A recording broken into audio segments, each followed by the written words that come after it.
श्रीमद् भागवत गीता। श्री गणेशाय नमः। जय श्री कृष्ण। श्रीमद् भागवत गीता के 5वें अध्याय का महात्म्य। श्री भगवान कहते हैं, देवी, अब सब लोगों द्वारा सम्मानित 5वें अध्याय का महात्म्य संक्षेप से बतलाता हूँ, सावधान होकर सुनो। मद्र देश में पुरुकुत्सपुर नामक एक नगर है। उसमें पिंगल नाम का एक ब्राह्मण रहता था। वह वेद पाठी ब्राह्मणों के विख्यात वंश में, जो सर्वथा निष्कलंक था, उत्पन्न हुआ था। किंतु अपने कुल के लिए उचित वेद शास्त्रों के स्वाध्याय को छोड़ ढोल आदि बजाते उसने नाच गान में मन लगाया। गीत, नृत्य, बाजा बजाने की कला में परिश्रम करके पिंगल ने बड़ी प्रसिद्धि प्राप्त कर ली और उसी से उसका राजभवन में भी प्रवेश हो गया। अब वह राजा के साथ रहने लगा और पराई स्त्रियों को बुला बुला करके उनका उपभोग करने लगा। स्त्रियों की सिवा और कहीं उसका मन नहीं लगता था।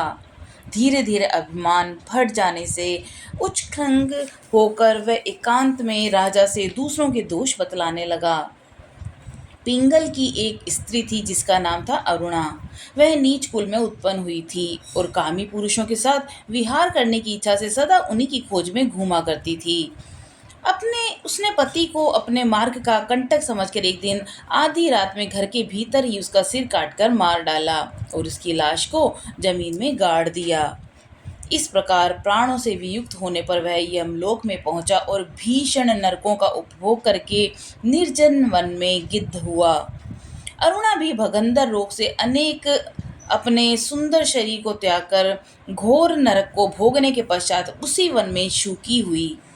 एक दिन वह दाना चुगने की इच्छा से इधर उधर फुदक रही थी। इतने में ही उस गिद्ध ने पूर्व जन्म के व्यय का स्मरण करके उसे अपने तीखे नखों से फाड़ डाला। शूकी घायल होकर पानी से भरी हुई मनुष्य की खोपड़ी में गिर पड़ी। गिद्ध पुनः उसी ओर झपटा।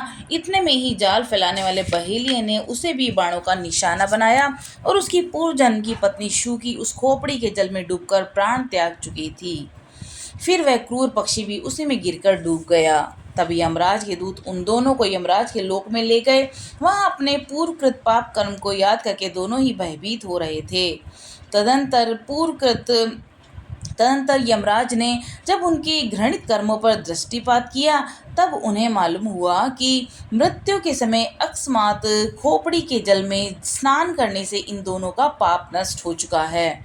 तब उन्होंने उन दोनों को मनोवांछित लोक में जाने की आज्ञा दी।